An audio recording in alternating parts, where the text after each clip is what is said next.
t'apprêtes à venir au Canada, tu t'apprêtes à rejoindre la France, tu t'apprêtes à aller tout simplement aux États-Unis ou dans tout autre pays du monde. Mais la question est celle-ci.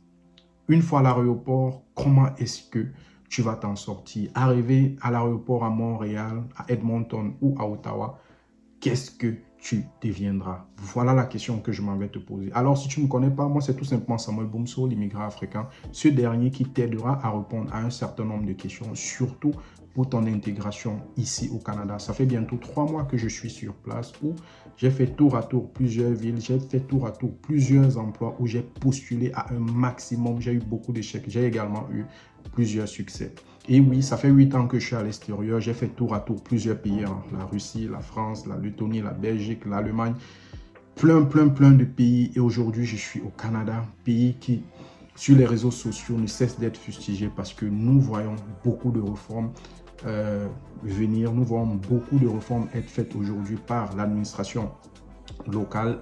Petit disclaimer, je ne suis pas conseiller réglementaire en immigration canadienne et québécoise, je ne suis pas agent d'immigration. J'essaye de contribuer à ma façon, à partager la somme des expériences que j'ai eu à accumuler durant ces 8 dernières années, la somme des conversations avec plusieurs membres de la diaspora qui ont servi à pouvoir toujours m'en sortir dans un pays étranger. Donc, le premier élément ici à prendre en considération, c'est toi. Il faut d'abord te connaître toi-même, savoir quelles sont tes forces et tes faiblesses, savoir que pour pouvoir t'intégrer, il va falloir que tu puisses t'endurcir, il va falloir que tu puisses faire face aux réalités locales, il va falloir que tu puisses désapprendre, apprendre de nouvelles choses, à pouvoir dialoguer avec ton écosystème local et pouvoir oublier tout ce que tu connaissais par le passé. Et oui, il va falloir se challenger, il va falloir pleurer, suer, mais le plus important, c'est de rester fort parce qu'il y a un adage qui dit « les plus faibles vont rentrer fous ». Il ne faut pas que ton mental en venant ici soit affaibli parce que oui, il y aura certainement le froid, il y aura certainement la difficulté à trouver un premier logement, il y aura certainement la difficulté parfois même à pouvoir se manger ou à payer un certain nombre de factures. Donc, il va falloir que tu sois vraiment fort moralement.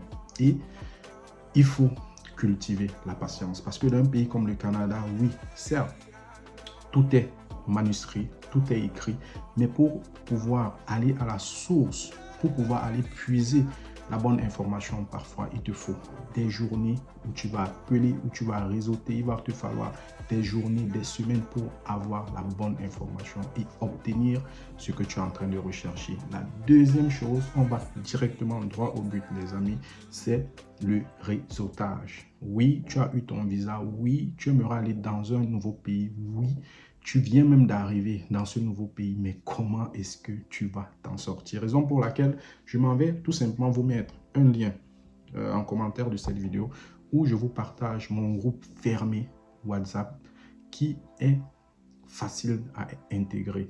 Tu cliques tout simplement sur ce lien, tu entres directement, les commentaires, le chat, il est libre, ok, 1 à 2 fois par semaine où tu pourras poser un maximum de questions.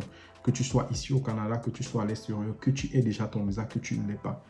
Pose un certain nombre de questions, réseau, bien tisser des liens parce que c'est au travers de ces différents groupes-là que tu pourras apprendre de nouvelles choses, que tu pourras te créer des amitiés, que tu pourras solidifier certains liens qui, certainement, dans un futur proche, pourront te servir. La troisième des choses que je m'en vais te citer ici, c'est toujours et toujours avoir un plan. Vous savez, quand je suis quitté du Cameroun en 2016, le 5 septembre 2016, mon rêve ou alors mon plan a toujours été de venir au Canada. Je m'étais donné 5 ans et je m'étais dit, au bout de la 5e année, il va falloir que je puisse être ici au Canada avec mon master. Je ne sais pas comment les choses se sont faites, mais je me retrouve aujourd'hui au Canada plutôt bien assis psychologiquement parce que ce voyage du Cameroun pour la Russie, autant pour moi, la Russie pour la Lettonie, m'a servi, m'a permis d'apprendre un certain nombre de choses, d'emmagasiner, d'être étoffé parce que sans cette étoffe-là, ça ne devrait pas aller. Donc, il faut avoir toujours un plan. tu viens au Canada, c'est bien, mais comment est-ce que tu vas trouver ton logement? Comment est-ce que tu vas trouver ton boulot?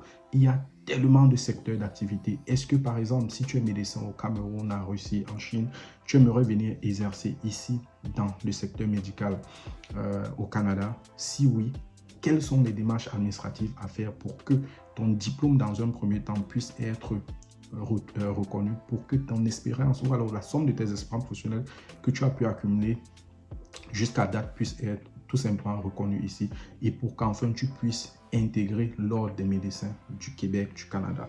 Ou alors tout simplement avant que ton diplôme, tes expériences professionnelles ne soient reconnues, comment est-ce que tu vas faire pour pouvoir, je ne sais pas, trouver un métier parallèle ou alors entrer dans l'ordre des infirmiers par exemple ou être préposé aux bénéficiaires ou intervenant en santé mentale pour que oui, tu commences d'abord à obtenir une expérience canadienne parce que cette première expérience-là t'ouvrira les portes de ta future vie.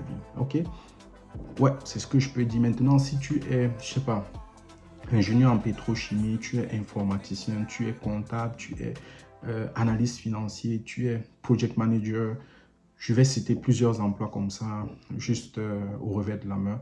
Comment est-ce que tu vas faire pour trouver ton premier emploi au Canada? Voilà autant de choses que tu dois te poser. Quelle est la première personne qui va t'accueillir? Quelles sont les formations que tu vas devoir faire sur place?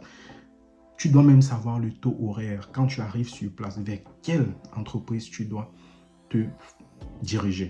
Donc, chers amis, moi, j'ai déjà eu à faire ce travail pour vous et je peux même vous le donner de façon gratuite parce que hier encore, je partageais en statut WhatsApp qu'il est possible au Canada en un mois d'avoir un salaire net mensuel de 10 000 $. Beaucoup m'ont pris pour des fous, mais aujourd'hui encore, j'ai partagé une offre d'emploi où c'est l'employeur qui disait qu'il y a la possibilité de pouvoir gagner 15 000 $. Tout est réel. On va au troisième ou au quatrième élément, c'est tout simplement de se lancer. Une fois arrivé sur place, il faut savoir que l'une des mentalités que je préfère, c'est la mentalité anglo-saxonne. Comme nous le savons, le Canada est un pays bilingue, comme le Cameroun. Le Canada est proche des États-Unis et nous savons que la plupart des pays de l'Amérique ont ceci de commun que tout est possible à celui qui ose croire. Sky is the limit. Donc, fixez-vous des objectifs toujours plus hauts.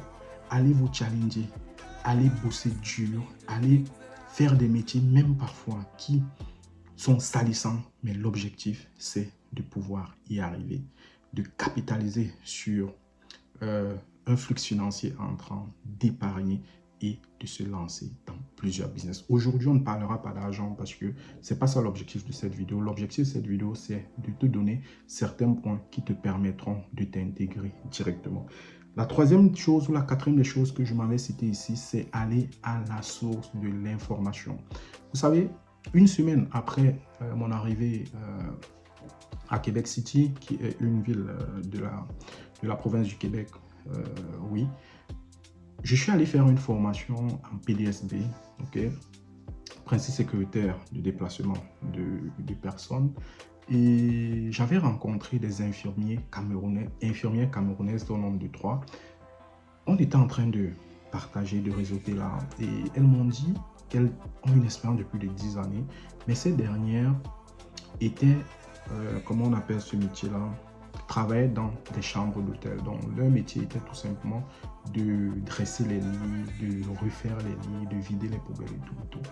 Et j'étais tellement choqué parce que je leur ai posé, mais pourquoi vous n'êtes pas infirmier après 6 mois au Canada? Pourtant, vous avez une expérience de plus de 10 ans dans le pays. Elles m'ont dit, comment ça?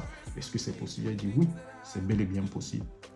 Ce qui est marrant, c'est que ces femmes, parce que oui, elles étaient mariées avec des enfants, faisaient un métier assez difficile qui était payé à près de 16 $ de l'heure, alors qu'une infirmière au Canada peut toucher jusqu'à 60 $ de l'heure. Je leur ai tout simplement donné un site où elles pouvaient, dans un premier temps, faire la reconnaissance de leurs acquis et ensuite aller postuler directement même pour le gouvernement ou des agences qui peuvent les envoyer dans les régions assez éloignées dans le Québec, comme à Rimouski par exemple. Et voilà, je préfère m'arrêter là. Je ne sais pas ce qu'elles sont devenues aujourd'hui, mais c'était vraiment déplorable. Et quelques minutes après, l'enseignant qui nous donnait cours est venu. Il m'a vu comment je parlais, il s'intéressait à moi. Il m'a dit, ça fait combien de temps que tu es là? Je lui ai dit. Et il m'a dit, comment tu as eu cette information ou ces informations? Je lui ai dit, voilà. Il dit effectivement. Moi, il était enseignant Et il a dit, dans son hôpital, on recherche des infirmiers, par exemple.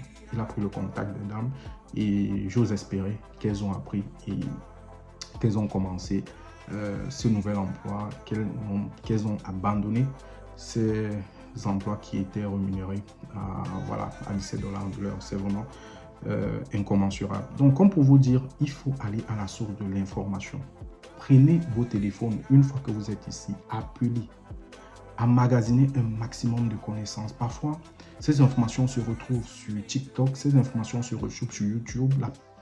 Ce qui est malheureux, c'est que c'est éparpillé. La bonne information est éparpillée un peu partout. Maintenant, il va falloir tout simplement s'asseoir, accumuler les bons pions et faire vous-même votre canevas et suivre votre propre plan. Donc, après cela, aller à la source de l'information, je vais tout simplement vous dire un dernier élément, parce que je ne veux pas que cette vidéo soit très longue, c'est de travailler dur. Je m'en vais vous donner un exemple. Pour gagner 10 000 $ au Canada, c'est très facile, mais il faut travailler amèrement et durement. Il faut que vous sachiez que, comme je l'ai dit dans cette vidéo, sky is the limit. Pour atteindre un certain nombre d'objectifs, il va falloir cravacher, il va falloir oublier les réseaux sociaux, il va falloir mettre un maximum de personnes de votre entourage qui ne vous servent à rien pour l'instant de côté. Il va falloir mettre les distractions de côté et vous concentrer. Je vais vous prendre un cas d'un métier qui est connu ici au Canada, qui est préposé aux bénéficiaires ou alors auxiliaire de vie, terme qui est employé plutôt en France, avec tout simplement une formation par exemple en RCR, sécurisme, une formation en PDSP qui te permet tout simplement de savoir comment tu vas transporter par exemple un résident d'un lieu à un autre, avec une formation en loi 90, c'est-à-dire une formation qui te permet d'obtenir l'agrément pour pouvoir donner la médication. Tu peux obtenir un salaire horaire de 40 $ de l'heure dès ton premier mois au Canada. Comment le faire? Il faut avoir les bonnes informations, il faut savoir t'orienter. Le gouvernement canadien aujourd'hui a lancé une formation dans ce secteur de près de 12 mois, mais il y a les voies et moyens pour ne pas aller se former. Il faut trouver un premier emploi qui peut être rémunéré à 20 $, 22 $ de l'heure, avec ou sans expérience. Après 6 mois, tu pourras maintenant aller postuler à des salaires de 40 $. Maintenant, prenons quelqu'un qui a un salaire de 40 $ de l'heure et ce dernier tout simplement décide de travailler pendant 20 jours. Et les 20 jours, il décide de faire 2 shifts. Donc, un shift de 8 heures, 2 shifts de 8 heures qui font 16 heures. Il faut savoir que les métiers en médecine, généralement au Canada, sont en termes de shift. C'est-à-dire, il y a un shift de 7 heures, 15 heures, 15 heures, 23 heures, 23 heures, 7 heures. Donc, toi, par exemple, tu décides de faire 8 heures, 7 heures, 15 heures, ensuite 15 heures, 23 heures pendant 20 jours dans le mois. Fais tout simplement 16 fois 40 fois 20. Je suis sûr que tu obtiendras une somme qui avoisinera les 12 000 $ en brut. Tu divises ça, tu fais fois 0,8 et tout simplement tu auras 10 000 peut-être 500 de net. Et voilà comment en un mois tu as déjà pu avoir 4 millions de francs CFA d'économie. Maintenant, il faut savoir que quand tu as travaillé 8 heures dans une journée, la plupart des temps, après 40 heures dans la semaine, les heures supplémentaires sont payées à temps et demi. Donc, ça veut dire que si le salaire du départ était 40 $, les 8 heures par la suite seront payées à 60 $. Donc, si tu viens ajouter ce plus-là, tu vas te retrouver à près de 14-15 000 $. Donc, chers amis, je m'en vais clôturer cette vidéo pour vous dire, je n'aime plus trop bavarder sur les réseaux sociaux parce que tout simplement, j'ai décidé de me concentrer. J'ai décidé de donner ces conseils à ces personnes qui croient en moi, à ces personnes qui ont décidé tout simplement de me follow, qui ont décidé de me suivre dans cette aventure canadienne parce que oui, nous allons transcender un maximum de lignes. Mon objectif ici, c'est de créer un groupe humain vrai d'Africains qui veulent réaliser de belles et grandes choses au Canada. Donc, si tu aimerais très prochainement faire partie de l'aventure, tu sais ce qu'il te reste à faire. Tu me contactes Je garde ton numéro, tu gardes le mien, on va réseauter et très prochainement, on va se rencontrer ici au Canada et on va faire de belles et grandes choses. C'était Samuel Boumso, l'immigrant africain, qui est là pour vous servir et qui est là toujours pour vous donner la bonne information. Let's go.